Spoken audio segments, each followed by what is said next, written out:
So ayun mga paps, gagawa tayo ng panibagong video about sa pagtotono ng karburador. No? Ayoko na nga sana gumawa nito dahil marami ng tutorial sa YouTube na gumagawa ng pagtotono ng karburador. Pero dahil sa marami nagtatanong, maraming nagkakaproblema pa rin sa gas o sa issue sa lakas ng gas ng karburador, ito gagawa ulit tayo. Okay, para sa mga newbie, sa mga nagtatanong, nagko-comment sa akin sa channel ko. Okay, ganito mga paps, bago tayo magsimula sa i-ano sa inyo yung turns, no? Itong carburetor na to, kung ganito yung motor nyo, carburetor, itong carburetor paano to pang stock to ni Rossi Passion na carburetor. Kung ganito yung carburetor nyo, ito, makakatulong to sa inyo itong video na to, no? So, iba kasi, yung mga nagko-comment sa akin, sabi nila, kalalabas pa lang sa kasa, bagong-bago pa, malakas sa gas. So, ganito yung mga paps, pag ang carburetor kasi, malakas talaga yan sa gas, hindi natin itatanggi yan. Pero hindi ibig sabihin na kung ang motor mo ay carburetor ay wala nang pag-asang tumipid sa gasan. Pero pa rin yan. Depende pa rin yan sa gumagawa. Depende pa rin sa mekaniko yan na lalapitan nyo. At isa pa, hindi lahat ng mekaniko kayang patipirin sa gas ang carburetor. Kaya nga nauso na, pinus na ng mga dealer yung FI. Kasi nga, isa yan sa mga complaint sa kanila na hindi kayang gawa ng paraan ng karamihan ng mekaniko, no? Hindi lahat kasi ng mekaniko kaya nilang gawin yung para patipirin sa gas yung carburetor. Bihira yung mekanikong nakakagawa ng ganun, no? Meron yung iba kasi dyan pihit lang, pagana lang nila, okay na. Hindi ganun mga paps. Ito, ang tips na to ay sana makatulong to sa inyo, no? Ganun din naman, punta kayo sa mga shop, ipipihitin lang din naman nila, di kayo na magpipihit. At paano mabawasan din yung iwas gastos na rin. Okay? So ganito mga paps, itong carburetor ay stock ng Rossi Passion. Ang kaparehas na carburetor na to ay CT100 na Baja. Parehas na parehas. Ang pinagkaiba lang nila ay yung drain plug. Ito. Itong drain plug na to, ang purpose na ito, kapag nag-overflow yung carburetor, dito pwedeng ipatagas. O yan, napasukan ng tubig yung carburetor, pwedeng ipatagas dito. Yan. Yan yung purpose niya. Okay? At ito yung ating tinatawag na air fuel mixture. Dito tayo nagtotono. Itong idle, dito tayo nag-a-adjust ng kanyang minor. Yung tinatawag na minor, parang ganun. Okay? Pero focus tayo dito. No? Kung ang motor nyo ay bago pa, ganito yung carburetor, huwag nyo nang gagalawin huwag nyo na munang galawin yung adjustment ng needle. Huwag nyo, focus tayo dito sa air fuel mixture, okay? Kasi pag ginalaw nyo yan, mag-iiba yung adjustment nyo, no? Stuck pa rin dapat, okay? Ganito gagawin nyo, i-close nyo yung air fuel mixture, close nyo muna. Ang pagko-close niyan, dahan-dahan lang. Dahan-dahan. Huwag niyo masyadong higpitan ng gusto. Sakto lang yan. Pag mi-stop na siya, lalagyan niyo ng markings. Lagay kayo ng markings dito. Yan. Minsan kasi nandito yan. Depende sa kung saan siya magko-close. Lagay kayo ng markings dyan. Tapos, try nyo muna na 1 turns. 1 turns muna. Bilang tayo, kalahati, kalahati,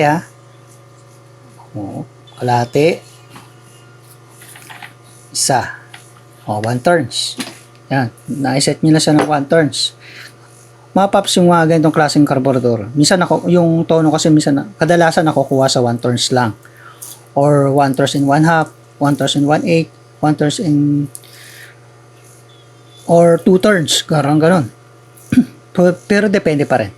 Okay? Pero madalas to 1 turns lang or less sa 1 turns, parang gano'n. Okay, sample naka 1 turns na siya, naka-set na siya sa 1 turns. Wag yung gagalawin yung needle adjustment, yung pa rin, stuck pa rin. i-full tank nyo yung motor nyo, tapos example pasok ka sa work, no, i-full tank nyo yung tanke. Tapos pagbalik nyo, pauwi naman sa bahay nyo, bago gawin mo, ipa-full tank nyo rin. Doon nyo malalaman kung malakas ba sa gas or hindi. Pag hindi na, i-stay na kayo sa 1 turns. Pero kung palagay parang medyo malakas pa rin sa gas, adjust lang kayo ng bahagya pabalik. Pabalik ka. Yan. Adjust yan, parang ganyan. Focus natin. Pasensya na sa video at wala tayong pampiling magandang camera. Yan. Adjust nyo lang. Dito sa naka 1 turn siya, no? Adjust nyo lang ng bahagya. Bahagya lang. Yan. Alam nyo mga paps, yung mga adjustment na akala nyo napaka-let na, pero malaking epekto yan, yung adjustment na yan na pinipihit nyo. No? Adjust nyo lang na bahagya. Huwag yung masyadong lakihan ng adjust. Bahagya lang. Tapos ganun ulit. Another day, ganun ulit gawin nyo. Unti-unti nyo i-adjust. Pero kung sa palagay, pag nakuha nyo na siya ng less than sa 1 turns, stay na kayo doon. Kasi pag what more na lumuluwag, ito kasi what more na niluluwagan nyo air pressure mixture, yung ganitong klaseng carburetor, mas lumalakas siya sa gas. No? Ganun yun mga paps. Kaya sana makatulong sa inyo. No? Ganun lang, unti-unti lang. Sa palagay nyo na-adjust nyo na siya uli sa less than 1 turns, okay na, di stop na kayo doon. Stay nyo na doon yung adjustment nyo. Okay? So, basta yung mga ganitong carburetor, hindi naman to lalagpas, hanggat maaari, nasa 1 turns lang to. Pero, nag-iiba lang yung adjustment kapag nagbago kayo ng ng needle adjustment. Kasi depende kasi yan kasi ang pagtotono talaga, actual talaga dapat ito ginagawa. Kahit ako mismo, hirap akong videohan, hirap akong i-explain kung paano kasi pag actual talaga kasi, nagbabase ako, pag nagtotono ako ng actual, nagbabase ako sa response ng makina. At ang hirap ay paliwanag. Alam niya ng mga pupunta dito sa akin. Nagtataka kasi, ganun pala yung pagtotono. Hindi pala basta pihit-pihit lang. Totoo yun, hindi talaga basta pihit-pihit lang yan. Itong video na to, binibigyan ko lang kayo ng konting idea na mas madali nyo maiintindihan. Okay?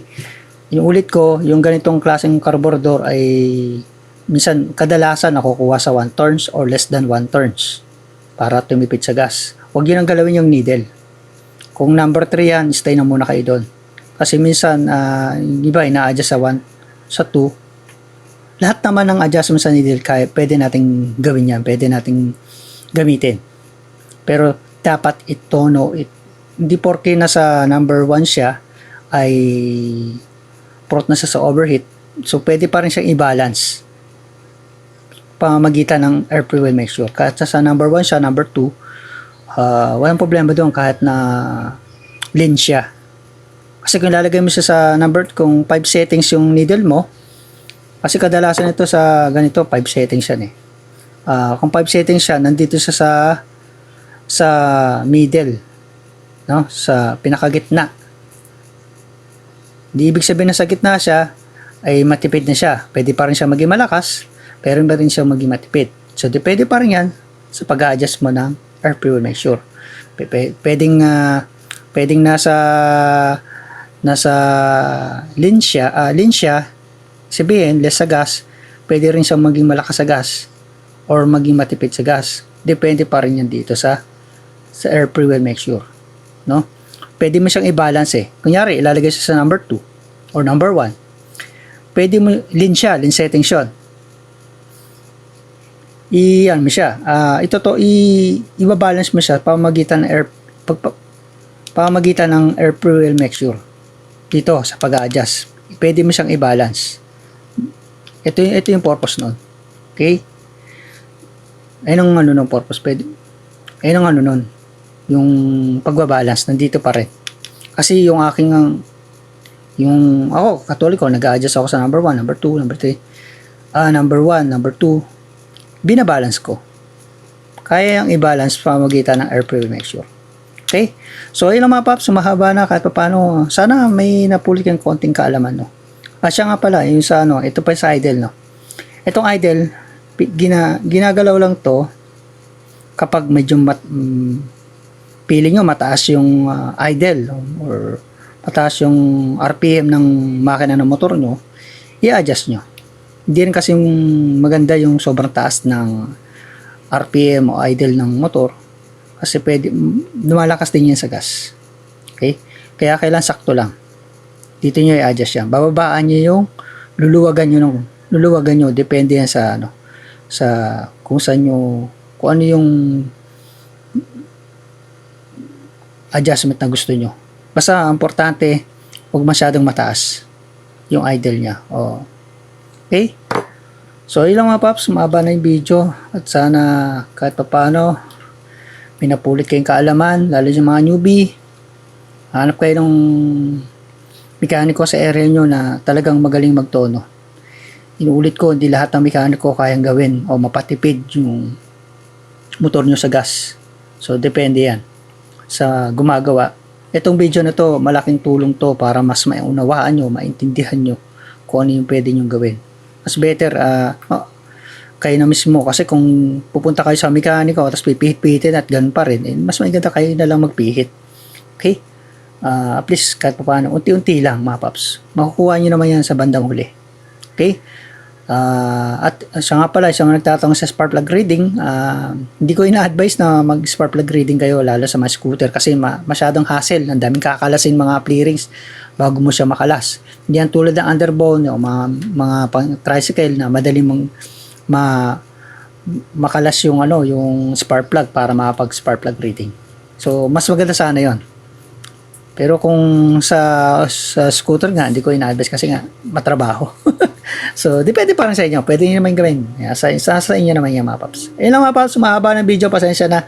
At sana kahit paano ay inapuli yung kaalaman. No, pasensya na sa mahabang video at ang importante dito, gusto ko lang maunawaan nyo yung magkaroon kayo ng idea para sa about sa pagtotono sa ganitong klaseng carburetor. Okay? Yun lang mga paps. Maraming salamat sa panonood.